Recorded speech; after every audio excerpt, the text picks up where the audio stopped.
नमस्ते। जम्मू परिवर्तन देखा है दोस्त, मैं तुंदा अपना भरा शिव विराग।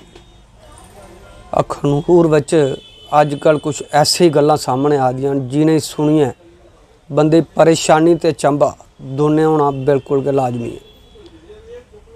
ये चेहरा जिहड़ा बेवाकी कन्नै लोकें सामने बोलदा, चेहरा मैं अज फिर एक बार तुंदे सामने कर दियां। साढ़े कन्नै पोलीटिकल एक्टिविस्ट रितेश गुप्ता होर न, जेह्ड़े आए दिने बुलंद आवाज़ करते हैं लोकें दियां, लोकें समस्या गी उजागर करते और राजनीतिक दे जिन्हें गहन पकड़ है। मगर अज एक ऐसा हादसा उंदे कन्नै पेश आई चुका है जिस हादसे की बयान करना साड़ा बिल्कुल दायित्व हा। अस उंदे पर हमला आखचै, उनेंगी धमकाने की कोशिश आखचै जां उनेंगी डराइए चुप कराने की, एक गल सारी अस उंदे के मूँह पर जानगे। रितेश जी, सारे अखनूर की पता लगी चुका है कि राती तुंदे घर कोई अज्ञात व्यक्ति ने जिहड़ा है झांकी मारिए कुछ अप्रिय घटना करने की कोशिश की। तुसें केह् लगदा कि कुछ ऐसा हो गया कि तुस जिहड़ा लोकें दी आवाज़ां चुकदे हे जां कोई राजनीतिक गतिविधियां के लिए तो खिलाफतां करदे हे, क्या तुसें ओहदा भुगतान लगदा कि इहदे विच कुछ ऐसी वैसी अप्रिय घटना हो सकदी? शुक्रिया बैरागी जी।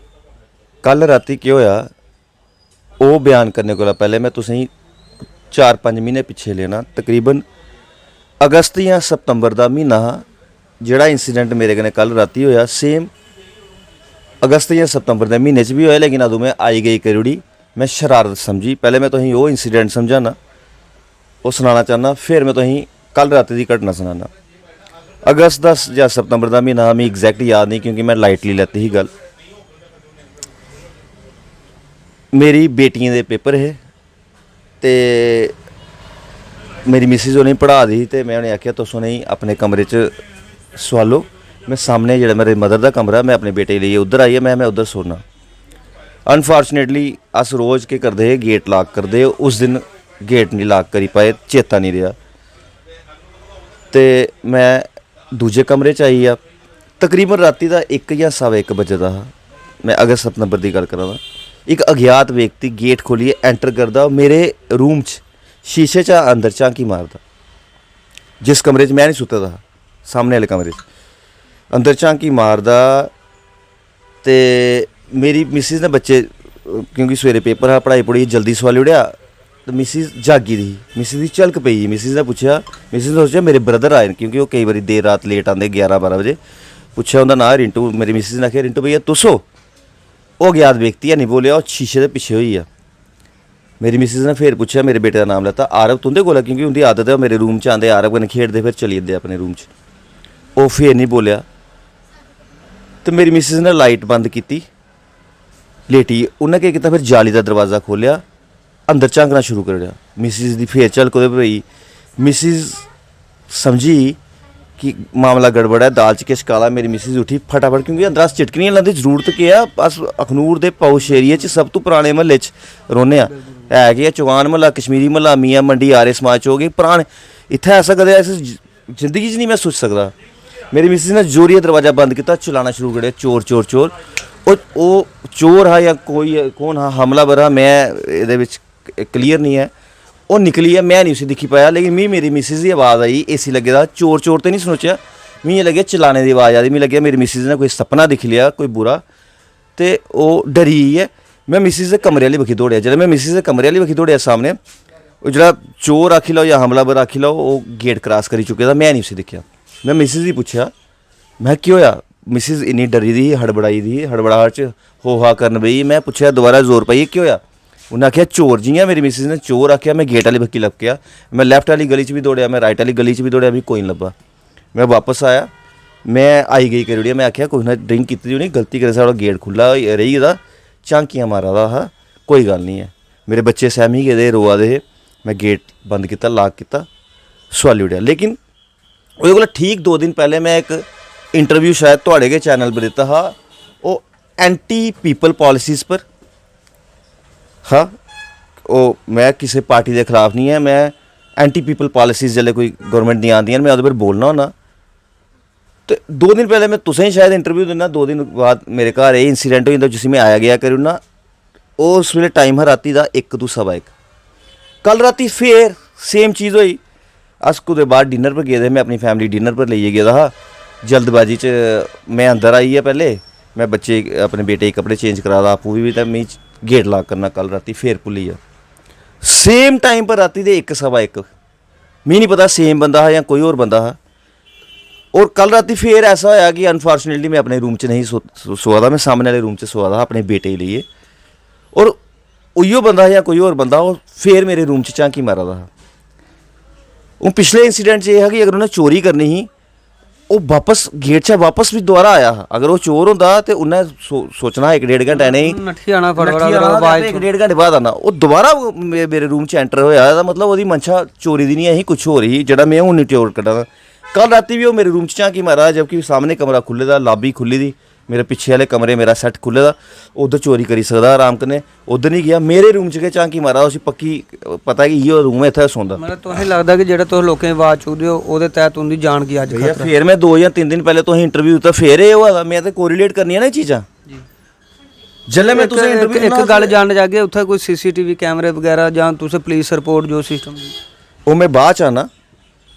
इस बारी केह् होया कि मेरी बेटी कुतै टॉयलेट गेदी ही, ओह् जागी दी ही, ते उन्नै दिक्ख मिगी सनाया पापा सामने कमरे में कोई हमारे रूम में झांक रहा है। मैं तुझे सब ऐसे ही पागल है, तू सपने आ रहे हैं, सो जा। मैं कहा पापा एक बार देखो तो सही, लाइट तो ऑन करो। मैं थोड़ा जिहा उठ्या इ'यां बेटी आह्ली साइड, पर्दा थोड़ा खुल्ले दा, मिगी लग्गेआ कोई दिक्खा दा। मेरा दिमाग स्ट्राइक करियै सिद्धे 4-5 म्हीने पिच्छे चली गेआ। मैं रजाई छोड़ी और नंगे पैर के मैं दरवाज़ा खोलिया। मैं उसी लपकन लगा ओह्दी साइड, लेकिन मेरा दिमाग स्ट्राइक करिए कि अगर ओह्दे कोल कोई हथियार होग उन्हें तो लंघाई ओड़ना मी। मैं रुकी गेआ, मैं इसी मैं ललकारना, थ्रेट दिना, मैं ओए बोलेआ ओए।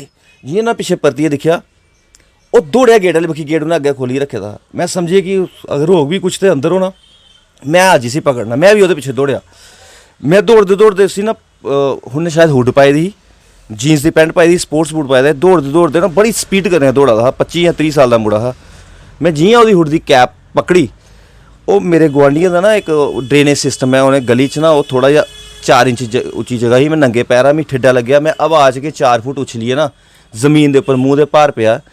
मेरी लत्तें पर, बाह्वें पर, पेट पर खरांचां आइयां, ते मेरा जेह्ड़ा पैर है ओह् लहू लुहान होई गेआ। लेटे दे मैं असहाय होई गेआ, मैं कुछ नहीं करी पाया। मैं लेटे दे गै चिल्लाया चोर चोर चोर। फिर भी मैं हिम्मत कीती, उट्ठियै मैं दौड़ा। ओल्ले तक्कर ओह् मेरी अक्खीं दा ओझल होई चुके दा हा। ते किन्नी हास्यास्पद गल्ल है। मैं फिर मी पॉलिटिकल स्टेटमेंट देनी पौनी है कि जेह्ड़ा मैं मजबूर होई जन्ना। सेंट्रल गौरमेंट ने, बड़ी गवर्नमेंटां पहले भी आइयां, इस सेंट्रल गौरमेंट ने कैपेक्स के तहत साड़ी म्यूनसिपल कमेटी लगभग 6.25 करोड़ रुपया दिता, जेह्ड़ा काउंसल से मिलता है, कारपोरेशन से मिलता, म्यूनसिपल कमेटी दी लक्खां च मिलते पैसे, करोड़ें च नहीं मिलते।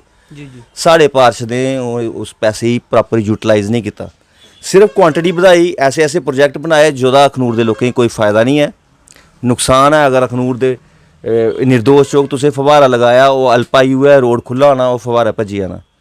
अगर वो फवारा नहीं भज्जा, वो सामने ठीक अटल प्रतीक्षालय है, अगर तुसें उसी बचाना तुसें अटल प्रतीक्षालय भरना पौना, जो पूर्व प्रधानमंत्री अटल बिहारी नुकसान है।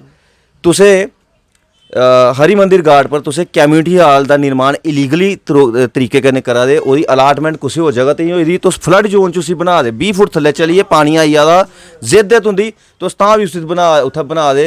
एह् दरिया है, एह् कुसै नहीं बख्शदा। जिसलै फ्लड आया उन्नै लेई जाना उसी, और उस मैदान की खूबसूरती तुसें खराब करी, जित्थै दंगल होंदा है, जित्थै साढ़ा दशहरा होंदा। मैं बड़ी कोशिश की अपने स्तर पर उस कम्म गी रोका, लेकिन मैं नाकामयाब होई। मिगी मेरे शहर के लोकें साथ नहीं दिता मेरा। तुस 3.5 करोड़ की लागत कन्नै म्यूनसिपल कमेटी कंपलैक्स बना दे, अखनूर के लोकें ओह्दा म्यूनसिपल कमेटी कंपलैक्स का बेनीफिट सनाई ओड़ो। हर बार च तकरीबन स्ट्रीट लाइटां उड्डी दी। मेरे घर के गेट के सामने एक पोल है, वो पर स्ट्रीट लाइट पिछले 2 साल की उड्डी दी। मेरे चौक च 4 स्ट्रीट लाइट लाइन, चौकान मुहल्ला जिसी आखदे, एक चला दी, 3 उड्डी दियां। CCTV कैमरा थोड़े मैनीफेस्टो बिच है। सारे 13 पार्षद जेह्ड़े मर्जी पार्टी की टिकट पर जित्ते, मिगी कोई लैना देना नहीं है। सारे आखेआ अस जित गए, CCTV कैमरा लुआगे। किन्ने पैसे लगी जाने हैं, तुसें नहीं लगवाए। तुसें स्ट्रीट लाइटां नहीं ठीक कीतियां, तुसें ऐसे पैसे ऐसी जगह पैसे खुर्द बुर्द करी ओड़े जोदी कोई जरूरत नहीं आई। मैं तुंदे माध्यम कन्नै इ'नें माननीय पार्षदें गी अपील भी करना चाहना, वार्निंग भी देना चाहना। हूँ तुंदा टाइम जड़ा खत्म होने वाला, 4 या 5 या 6 महीने रही है। तुसें दोबारा अगर चुनाव लड़ना है, CCTV कैमराज इंस्टॉल करो, स्ट्रीट लाइट्स ठीक करो, क्योंकि 5 अगस्त 2019 के बाद जदों दी आर्टिकल 370 टुटी दी है, मैं बोलना नहीं चाहिए, मैं मजबूर हाँ जी, क्योंकि मेरे कन्नै बीती दी है। मैं बड़ा इमोशनल हाँ अज जदों की धारा 370 टुटी दी है साड़ी स्टेट च पिछले 20 साल 30 साल च इन्नी बलात्कार इन्नी चेन स्नैचिंग्स इन्नियां चोरी दी वारदातां नहीं होइयां जिन्नियां पिछले 2 साल च होइयां। अस लोग असुरक्षित हाँ, इन्ने बाहरी प्रदेश के लोग इत्थै आई गेदे न, अस लोग असुरक्षित हाँ। उंदी वेरीफिकेशन करनी चाहिए एडमिनिस्ट्रेशन ही, अखनूर एडमिनिस्ट्रेशन ही, पुलिस डिपार्टमेंट च। अगर वो अखनूर दे बिच रोआ दे न, उंदे घर रोआ दे न, मकान मालके कोला उंदा बायोडाटा मंगवाना चाहिए, उंदे आधार कार्ड पैन कार्ड मंगवाने चाहिए। पिछले दिन मंगवाया उन्होंने सारा मंगवाया हा, अगर मंगवाया तो बड़ी अच्छी गल है। लेकिन ये वारदातां बधिया आ रही, मेरे कन्नै 2 बारी हो चुकिया और मिगी लगदा है पॉलिटिकल मेरे पर एक पॉलिटिकल अटैक है। मी चुप कराने दी या मी थ्रेट है या मी डराने दी कोशिश होआ दी है। मैं फिर तुंदे माध्यम कन्नै रिपीट करना, मैं कुसै पार्टी के खिलाफ नहीं है, ना कि मेरी कोई पार्टी है। मैं सारी पार्टियां दा, मेरे लोग मेरी पार्टी अगर कुछ गलत हो मैं आवाज़ चुकदे रौह्नी है। लेकिन इस तरीके कन्नै तुस मिगी चुप नहीं कराई सकदे। मैं जान देने तैयार हाँ लेकिन मैं चुप नहीं होई सकदा। अरतेज जी पुलिस कोल गए तुस जी केह् रिस्पांस? मैं एप्लीकेशन लेइयै गया, एप्लीकेशन तो लिखानी पौंदी है, उत्थै ना SHO साहब है ना DSP साहब है, मुंशी साहब है। मुंशी साहब ही मैं एप्लीकेशन हैंड ओवर करी आया। मुंशी साहब ने आखेआ जिसलै SHO साहब फील्ड पर जिसलै आंदे मैं थुआढ़े कन्नै फोन पर गल कराना। मेरे ख्याल हूँ तकरीबन 3 घंटे होई मिगी अजें तक कोई फ़ोन नहीं आया। एज ऑफ नाउ मिगी पुलिस डिपार्टमेंट की तरफा कोई सहयोग नहीं है, मैं उ'नेंगी पूरा सहयोग करने तैयार हाँ। अज मेरे कन्नै होया मिगी नहीं पता, मैं आपे कन्फ्यूज हाँ। दैट इज़ अटैक है, वो अटैम्प्ट टू अटैक है या अटैम्प्ट टू थैफ्ट है। लेकिन जो भी है एक रसदे बसदे म्हल्ले च अस लोग सेफ नहीं है तो फिर असें कुत्थै सेफ होना? एह् साढ़ी अखनूर एडमिनिस्ट्रेशन ही दिक्खना पौना है। डंडे दे जोर पर अखनूर म्यूनसिपल कमेटी कोला कम्म करवाओ, क्योंकि इन्हें पैसे खुद खुद करी ओड़े। जिन्ने पैसे आए हे साढ़ा अखनूर शहर च मतलब एक मॉडल टाउन दी एग्जाम्पल साढ़े पास सैट कर सकदे हे, जोह्दे च इन्हें इंटरस्ट नहीं लैता। जी एक बड़ी गै दहशत वाली खबर है, क्योंकि एक आम बंदा जिल्लै अपने घरै बिच गै इस वेले सुरक्षित नहीं महसूस करोग तो फिर वो बंदा कुत्थै जाग? नगाही चीज़ CCTV कैमरे जेह्ड़े इक जरूरत बनी चुके दे न, क्योंकि आए दिनें कुदै कुदै ऐसी अप्रिय घटना दी जेह्ड़ी गल्लां सामने आंदियां गै आंदियां न, मगर ना जाने क्यों इस जरूरी चीज़ की छोड़ियै बाकी कम्में दे पिच्छे जेह्ड़े अखनूर म्यूनसिपैलिटी वाले दे अधिकारी ते पार्षद पेदे। क्योंकि जेह्ड़े इस वेले दा वक्त आई चुके दा है, सुरक्षा ते रही बक्खरी गल कि क्या होना क्या नहीं। हाँ, अगर कोई वारदात हो जाती तो उस वारदात की तुसें पकड़ना किन्ना? एक मात्र सहारा होंदा CCTV कैमरे, जेह्दे वायदे उ'नें इलैक्शन के दौर उपर कीते हे, मगर अज तक जेह्ड़े वो अपने वायदे पर कामयाब नहीं हो सके। तो जुड़ो रहो जम्मू परिवर्तन ने। कैमरामैन बोवी शर्मा ने शिव विरागी। जय हिंद जय भारत।